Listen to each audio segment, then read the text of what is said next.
think the interesting thing too, I come from a, faith-based religious community, and I didn't necessarily grow up listening to, secular music. I listened to Jesus music and jazz. So on paper, I am probably the worst DJ, right? Because that just wasn't stuff I listened to personally. But what I loved about that experience is that it made me really like more, I don't know if the word objective about music, whether I liked it or not, does it work, and trying to see it more as an experiment was really helpful. And also really relying on peers and just seeing people's reactions. And I think being a drummer helps too, thinking about, sometimes it's the rhythm, it's the beat, that people really like and not necessarily the lyrics as much. I think one of the best things that I did, and anyone who wants to start off in this industry, if you're able to get something like this, I feel like it's kind of a unicorn now.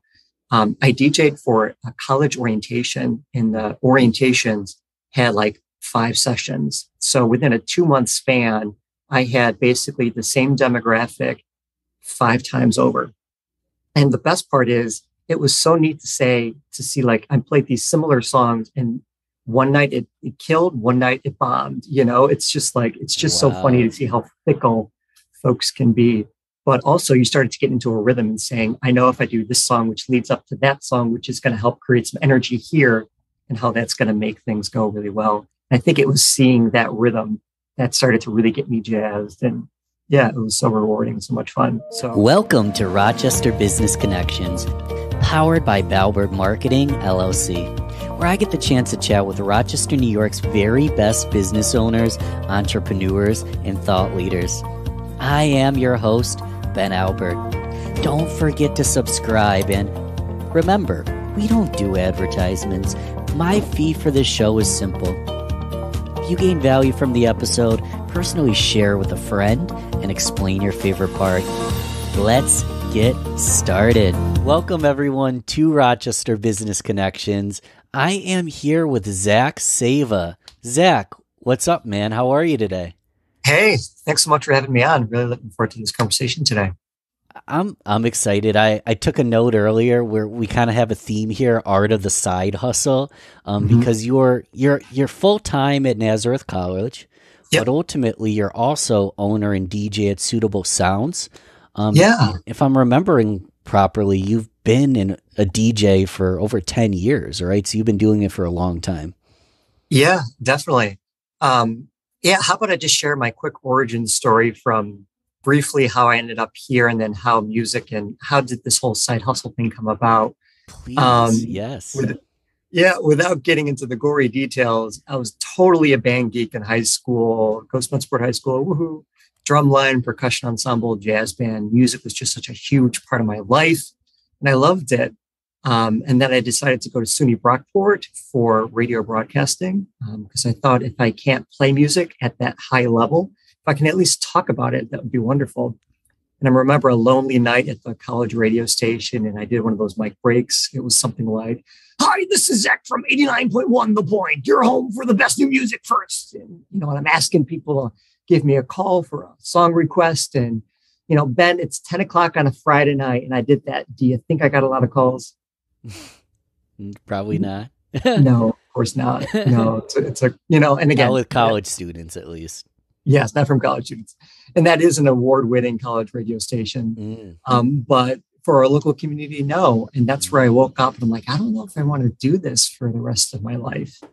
And then at the same time, I started to get involved with college stuff, and I was an orientation leader, and I decided to pursue a master's degree and then work in a college. And then right now I work at a career center. So I help students prepare for the real world and all of that great stuff. And as I was starting up my own DJ company, because I still loved music and I wanted that to be part of my life, I learned that wearing a suit and tie and having a portfolio and this whole concept of professionalism really helped me advance in my side hustle. So it was kind of cool how my career kind of helped influence my side hustle, and how my side hustle of DJing and public speaking really helps me in my full-time job too. So it's really neat how they both kind of have a fusion together. Yeah, they are. It's a great fusion. I mean, everyone's afraid of public speaking, and I'm wondering, in terms of side hustles, are a lot of the students these days looking for a side hustle? Is that more common than it used to be? I think so. Yeah. I think, um, and again, I'm a millennial, so I'm even thinking about more, the next generation, Gen Z and stuff, and what they're looking for. Social impact is definitely something that's really important to them too. And I think they're seeing, YouTubers and TikTok, I was going to say artists, and many of them are, but other Hmm. TikTok professionals, right, making a living at this stuff. And I think they're a little bit more entrepreneurial than maybe some previous generations. And it's neat just to see the opportunities of, the World Wide Web and what you can do and kind of, make money at. So it's pretty neat for sure. Yeah, and you've been doing it for over 10 years, so Yep. you've got both ends of the coin, right? You help Yep. people with career advancement, Hmm. but at the same time, you've got your own side gig. Um, 10 years, man. So It's nuts. you started in college? Yeah. Yeah. So I started, it was my freshman year in college. I went to a grad Oh, wow. party in high school and I saw this guy DJing. He was, probably more middle aged and I was, just an 18-year-old punk kid. Right. And I'm like, hey, that looks so cool. So I went up and was chatting with him and then he took me under his wing. And I worked for him for about a year. And then decided that, I really want to try doing my own thing. And then that's when, I was mentored by another great professional who actually is the station manager for Jazz 90.1, our local jazz station here in Rochester. And he mentored me and taught me how to open up the DBA and how to get the tax documents that you need and all of that. And it's been great ever since. And even now doing it for, gosh, I think I'm getting close to 14 years or something like this, where Wow. I've been able to mentor other people. And for me, I really don't want to franchise or have other people work underneath me. So if I can help teach someone else to do what I do, and if I'm in trouble and I need someone to help me out, I have friends in the business too that I can call on. I think, again, it's just a great way of giving back. So that's been pretty neat too, to see some folks that I've worked with kind of opening up their own shops too. And whether they work in the Rochester market or in Buffalo or elsewhere, it's been pretty cool. So you're like a freshman in college. Now you're Yeah. helping mentor people. Um, let's get some tips for just about Yeah, anybody, because one thing I've sure. found is are those are drums, those are congas in the background for anyone watching the video here. Yes, those are. Yep. So you've got drums in your office at work. You obviously love music. You're passionate about music, and Mhm. I believe it's good starting advice to tell someone to follow their passion. But I believe you have to do more than just follow your passion. There needs to be a market for it. You need to be tactical. You need to stand out. You're more than just someone up there pressing a button so Earth, Wind, and Fire comes on, right? Tell us a little bit about how you stand out.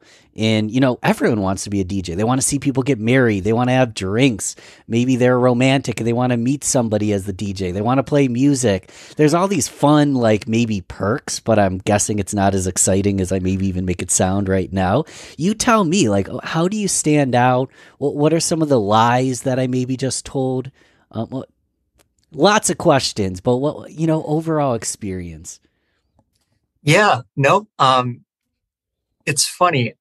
And again, this is not a knock to anyone else who's in this profession, but Yeah. sometimes I feel when I share that I'm a mobile disc jockey on the side, um, sometimes folks, I don't know if it's like in the way they look at you or something like that, but it kind of has, and again, no disrespect for this business as well, but kind of like that grimy used car salesman trying to sell you something that you really don't need, or, you know, and yeah, I don't know how that kind of connotation came to the industry, Hmm. but I think for me, what I try to bring to it, and what I know that a lot of guys that I work with who have their own shops do too, is that we're really in it for the people.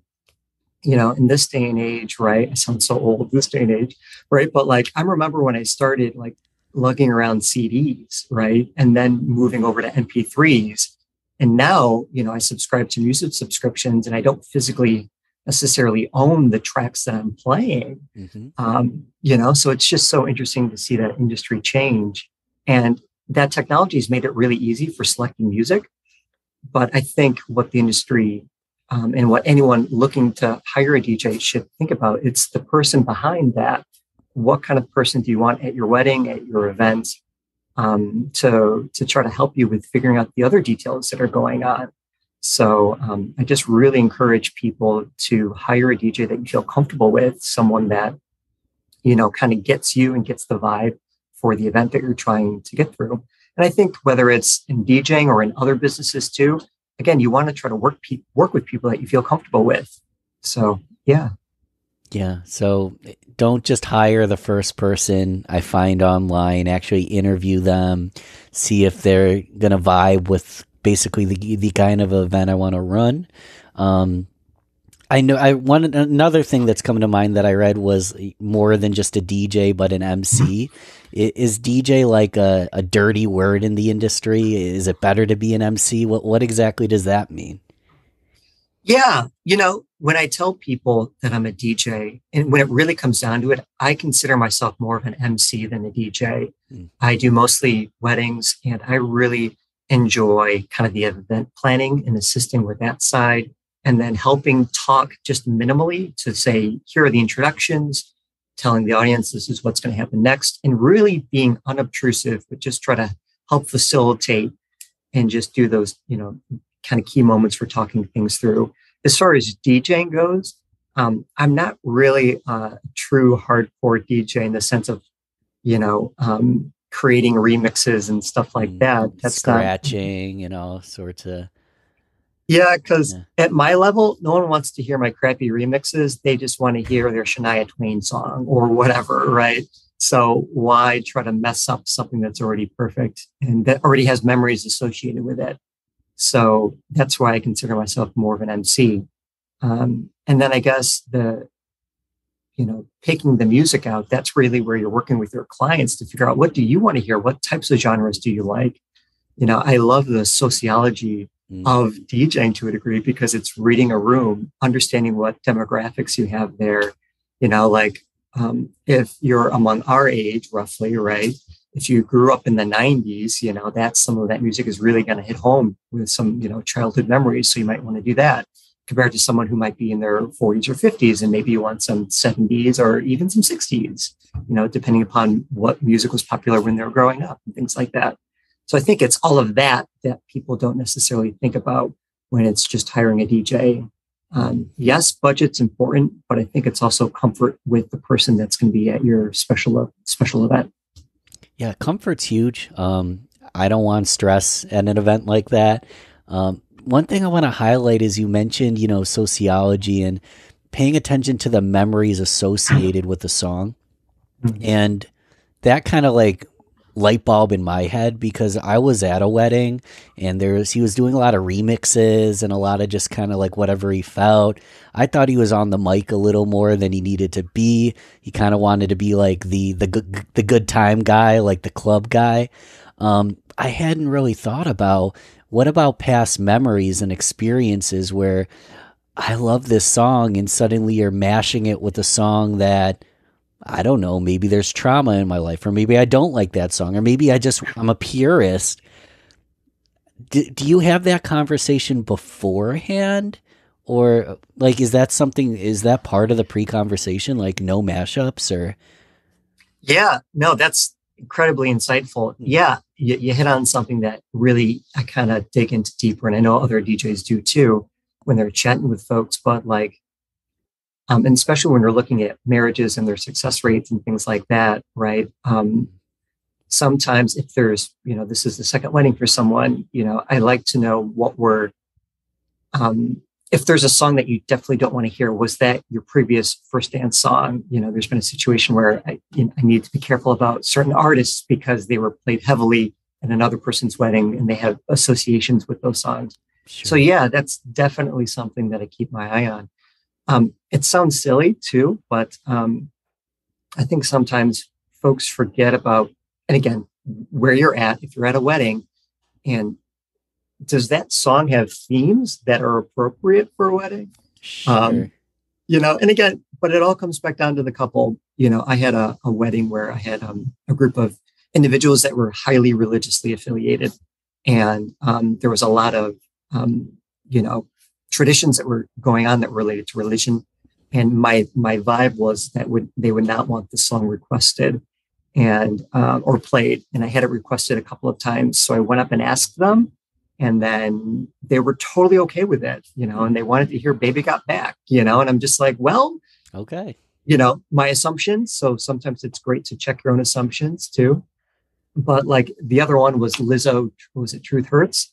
Kind of all about a breakup and stuff like that. And I'm like, do we have songs about breakups, celebrating love? Like, but that's just my opinion. So I like to check in with folks to say, like, where is your comfort level at with some of this stuff?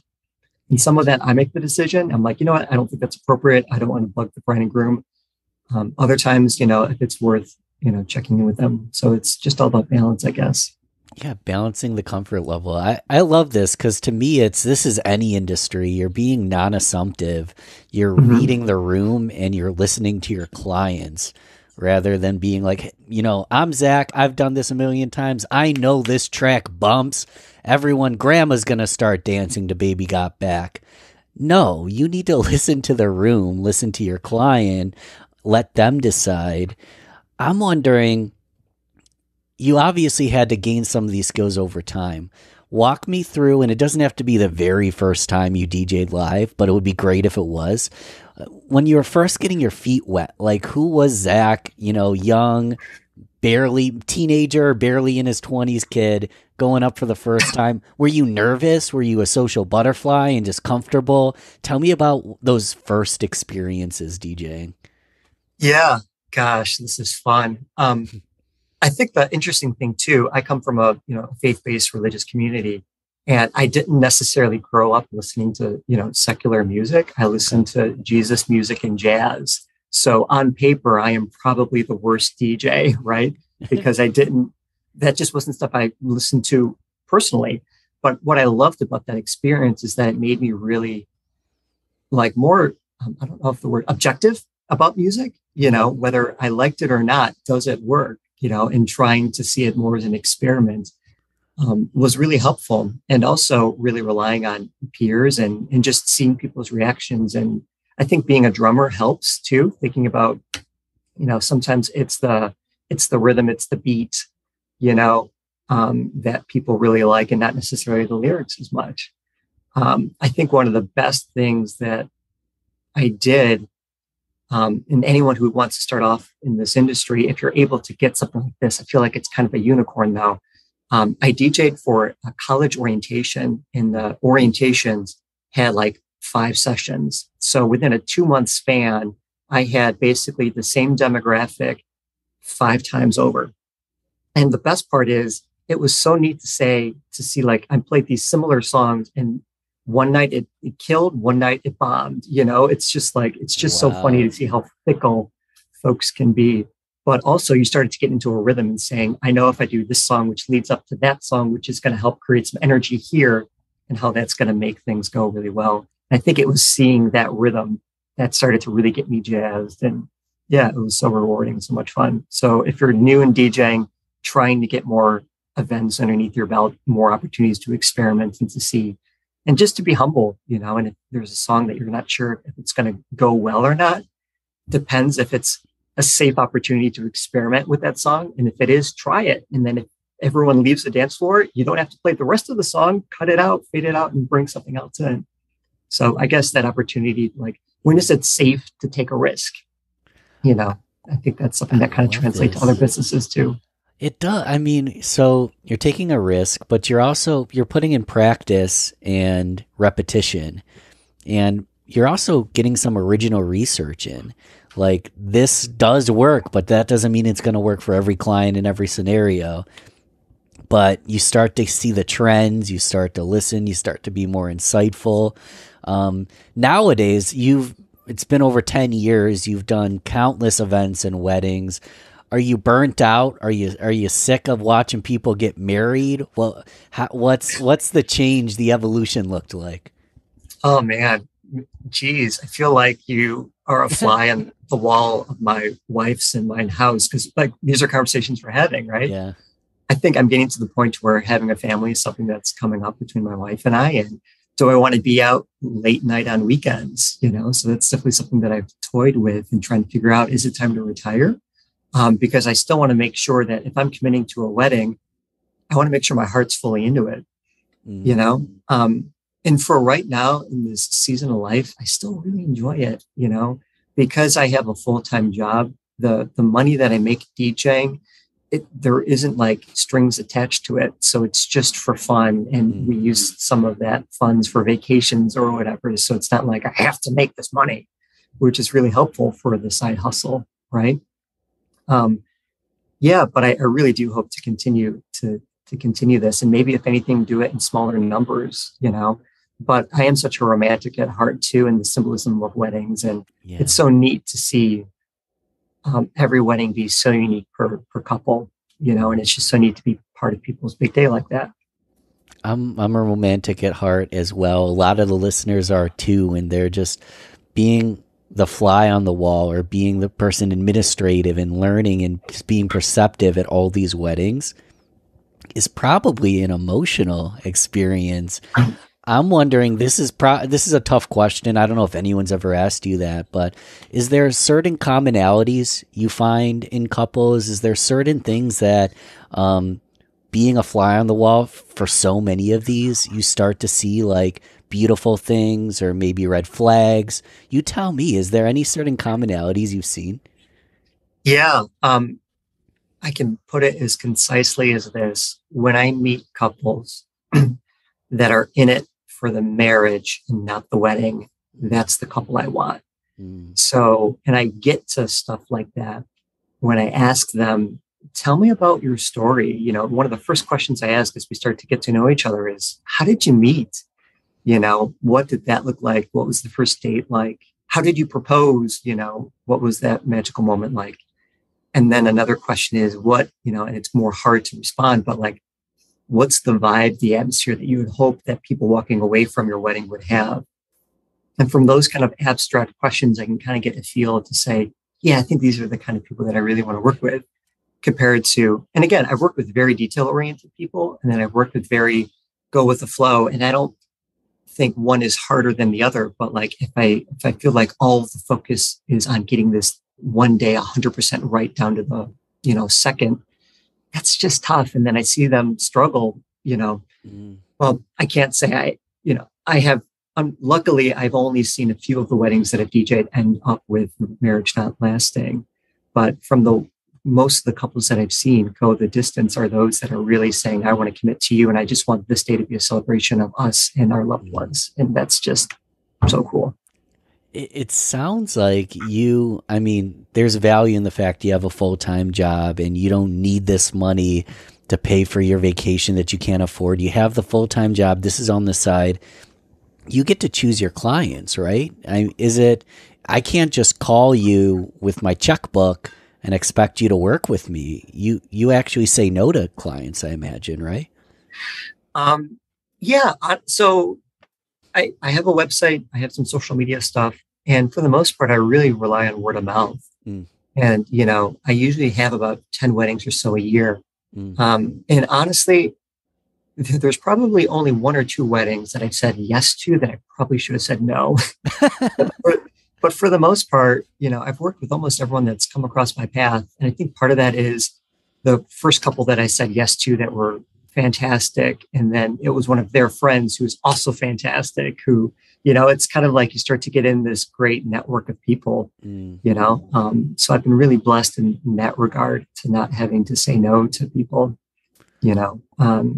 but for me, it's also something that I'm always growing in, is being able to have those difficult conversations to say, you know what, I don't think this is going to be the best fit, And the one wedding that I probably should have said no to was a wedding where they were really, really invested in having a lot of alcohol there, and things just got real sloppy. And people were just being rude and disrespectful. It's like, I'm doing this because I enjoy being here, but I don't enjoy getting yelled at because I didn't play your really, really, really bad song. You know what I mean? So it's interesting. It is interesting. And you made a couple good points there. Where I was first going with it is that there is something empowering about having a side hustle and not needing the cashola, where You don't need to be bullied into projects that aren't a good fit. But you added something that was so much more powerful. It's when you find a good client and you nurture that relationship and you provide an incredible service and they love it, and it was their wedding, so it's an emotional day, and you were there for them. The word of mouth referrals and the recommendations you'll get, when a great person recommends someone, I usually go in with the assumption that it's another great person. Now, there are bad apples out there, but good people know better good people. So if you're bullying people to do business with you, anyone, if you're bullying people to do business, or you're just focused on cash, you might miss that great person that's actually a more important relationship to nurture. So you basically built this on mostly word of mouth, you said? Yeah. Kind of what we're talking about reminds me of Simon Sinek. If you're familiar with him, his book, I don't know how old it is at this point, Start With Why, was just so cool. And the idea that people don't buy what you do, they buy why you do it. Mm-hmm. And that this isn't just psychology, it's like biological. And the part of the brain that controls decision making doesn't control language. So it's like, when I meet someone that's cool, it's like, I can't describe like how cool you are, Ben, but I feel like we're kindred spirits of sorts without getting weird, right? You know what I mean? There's just like a gut feeling. I'm like, oh, they're just a neat person. It's the music thing, man. It's the music thing, Zach, because I'm a music child too, but go on. Yeah, no, totally. Whether we're talking about that for couples and DJing, or, I use that concept all the time when I'm helping students with job searching. You're just trying to find your tribe, trying to find people who are passionate and you're, really excited about the same things. And just you being authentically you will help find people who are similar within values and interests and such. So I just can't stress that enough, and I think for me, that belief and practice has really helps kind of grow my business with, working with just good people all around. I love it, Zach. We kindred spirits. And I have all these far stretching questions, but they're coming to mind, man. And I'm thinking, because you work with, students looking for career advancement, they are going to need to interview for jobs. It is a situation in this day and age where you don't have to go for the first job offer you get. You can kind of interview your employer. And a lot of the business owners and business people that listen, they maybe should be interviewing their clients. And in your scenario, it's no-brainer. Interview your DJ, because they're the one controlling the music and the microphone. They have closer access to the mic than you do. So I want to bring in the right guy. Is there in any of these scenarios? That's why I know it's far stretching. Are there red flags, whether it's an employer or a client or even just a DJ? Is there common red flags that maybe I shouldn't work for this person, maybe I shouldn't work with this person? Have you ran into any of those? Yeah. And again, I think for me, this is just my own personal red flag. And it's so tough, but like when I get a sense of arrogance, that's when I'm like, ooh, major red flag. Whether it's someone that I'm interviewing to work with us, or whether it's me talking to a client and then they're just feeling very confident, and again, confidence and arrogance. Oh, such a fine line, right? Yes. But like when I feel like it's a fine line, but it's a thick one. If someone's tremendously arrogant, they can be confident as well, but there's a big difference in the temperament. Good. I love that differentiator. I think you're right. Temperament is huge there. Being confidently humble is, I think, the sweet sauce there, and just willing to have a conversation. But when I start to see arrogance, in just the sense that they're not willing to listen and they just want to tell you what they think, though I am in the service industry, I'm still a person here too, Right. So, I think sometimes the service providers, whether it's the caterer or the photographer, I think all of us are still in that service. We want to help, but, we also have power to say, I don't think this is the best fit for us. I don't, and so, yeah, I'm kind of rambling here, but yeah, I think for me, those are the biggest red flags, is kind of that arrogance, not willing to listen. It's tough because not all of us, but many of us have worked for an arrogant boss. And there is something empowering. You said there that as a side hustle, you don't have to work with that arrogant person. You get to choose. Any just general, because we're talking about side hustles so much, any general thoughts on if, when, why, what someone should start a side hustle? Can anyone do it? What's your opinion on side hustles as a whole? Yeah, no, I really encourage folks to start small, you know, and it just depends at what level you want to get in. So when I started DJing, I bought a rig, speakers and such. And then after 2 years, I sold that stuff to a guy I was mentoring and then bought another rig. And that was a little bit more expensive. But like there are those like kind of on and off ramps where you're able to kind of figure out, is this what I want to do? And if so, at what levels to invest? I think sometimes that's tough when you're trying to figure out your side hustle. For example, my wife is a sign language interpreter at RIT, but she's a beautiful artist. Well, she's beautiful, yes. And she also creates beautiful art. Yeah. A pictures there on my back wall that you can't really see. But for her, like the investment isn't all that much. And right now she's starting to, do these beautiful custom orders. But then also she's starting to think about, well, maybe I should start doing prints and selling prints because there's less time and I might be able to make for some more money at that. Mm-hmm. So again, trying to figure out where do you want to start? Maybe just starting small, putting out some content on social media, or even just with your family, friends, just trying to get people invested and seeing if they take to it. And if they do, then you maybe start to take it up to the social media level, excuse me, and start to reach bigger audiences. But I think just starting small, sharing it with people you care about and seeing their reaction and kind of going from there. Yes, start small and see their reaction. You seem to have a skill for, again, actually taking a data set of the sociology of like the emotional intelligence involved. Are people loving this? I'll be the first to admit, Zach, I've started a lot of things and I always do a bad job at the front end of things. I can't think of a single thing personally. I know some people are just rock stars, but I can't think of a single thing I've done that I was incredible right from the start. And I can't think of a single investment I made that was the right investment from the start. I get bad equipment. I'll host maybe my podcast on the wrong provider. My questioning's not very good. There's all these little things that you look back and you're like, oh my God, you were terrible. But those little baby steps in making an investment in a $40 microphone, which isn't as nice as this $150 microphone I'm using now, still wasn't a waste of my money because it was that stepping stone for me to start getting my feet wet, falling forward a little bit, and then eventually get results. Not saying people can't just come out of the gate and get results. I've watched them do it. They're way cooler and way more impressive than I am. But for me personally, and it sounds like for a lot of people, just get started, right? Just make one forward step and you'll get momentum over time. Yeah. If I had to give one like lasting piece of advice to anyone, whether it's side hustle or just career in general, like I can't stress this enough or overestimate or underestimate. Underestimate, that's what I'm looking for. Yes. Can't underestimate the importance of just talking with people and relationship building. That is just so huge for me with DJing.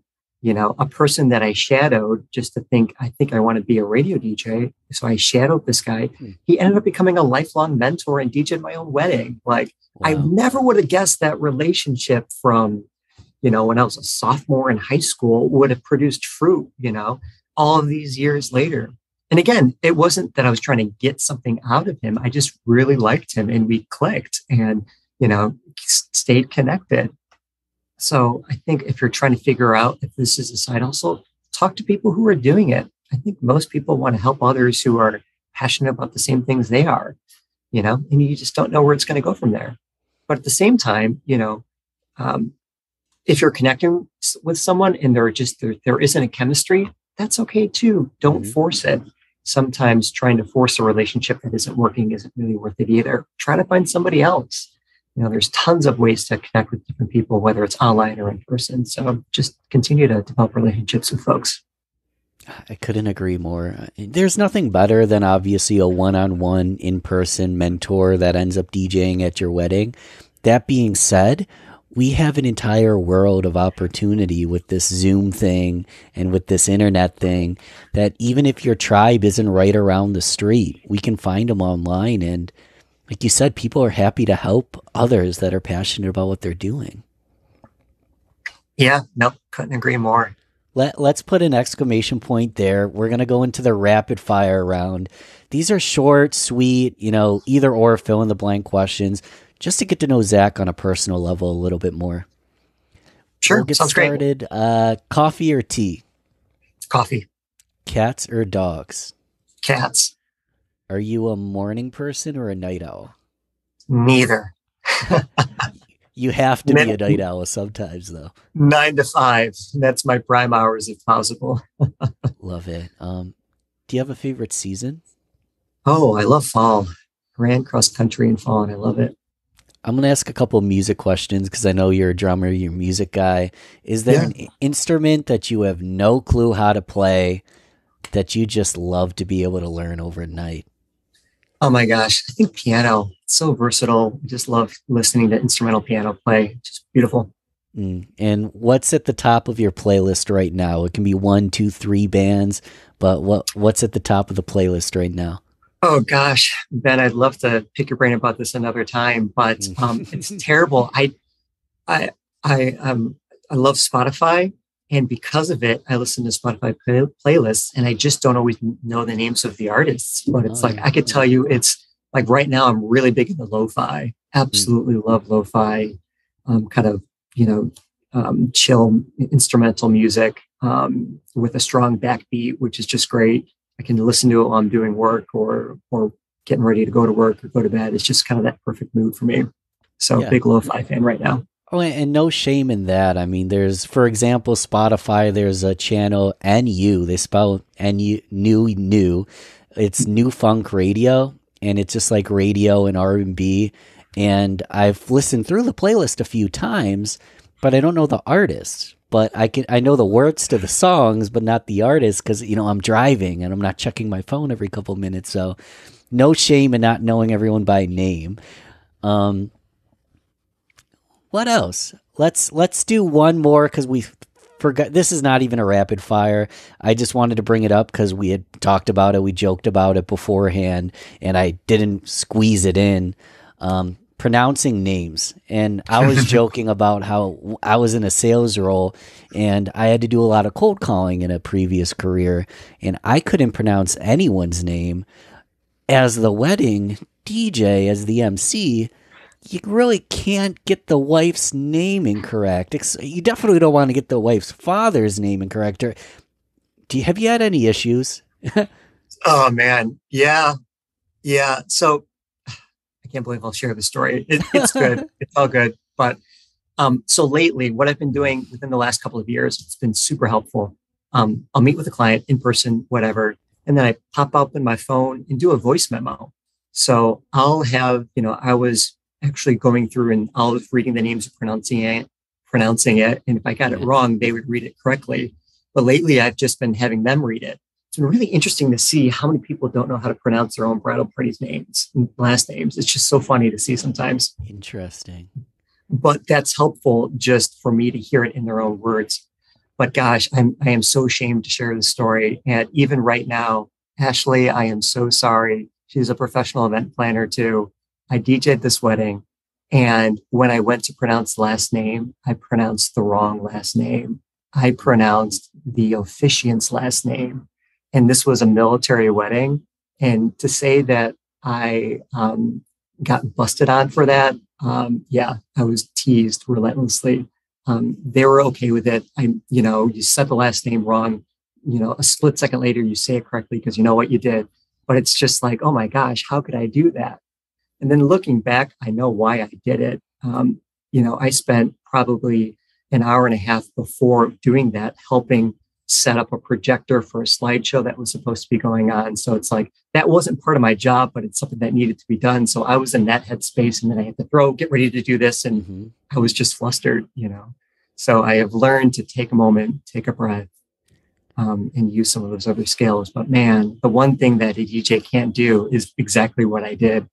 So shout out to you, Ashley. Once again, I am so sorry. I know you won't let me live it down. But I've worked with her since in other capacities. So it's so nice to know that relationship wasn't ruined by that one mistake. Oh man, Zach, the number one fear in America is public speaking. This isn't making it any easier. What can you do though? I mean, you're only human. Yeah, it's just having grace with yourself too, and then I went up and apologized, and even just owning your own crap, I can't emphasize that enough too. I think that's just so important, and just being self-aware. I think for me, it goes back down to that arrogance that just drives me nuts. It's just like, we're not all Hercules. Okay. So just own what you're good at and what you're not. And if you make a mistake, you own it, and then you move on. I love this. We're not all Hercules. Own your own crap. Show yourself some grace. Lots of just nuggets of wisdom, lots of beauty in this conversation, more than just the beauty of marriage, but the beauty in the tips that we all can basically compound and bring into our business and into our life. Well, Zach, I think I have no more questions for you. I think you answered it all. I just appreciate you taking the time with me. And hopefully we do it again sometime soon. Kindred spirits, I guess, right? Yeah, man. No, thanks so much. It's been great. Really appreciate it. Thanks for listening to Rochester Business Connections. Don't forget to share this, rate, and comment on your favorite platform. You can also email me, ben@valbertmarketing.com. Let's connect soon. Until then, keep thriving, everyone.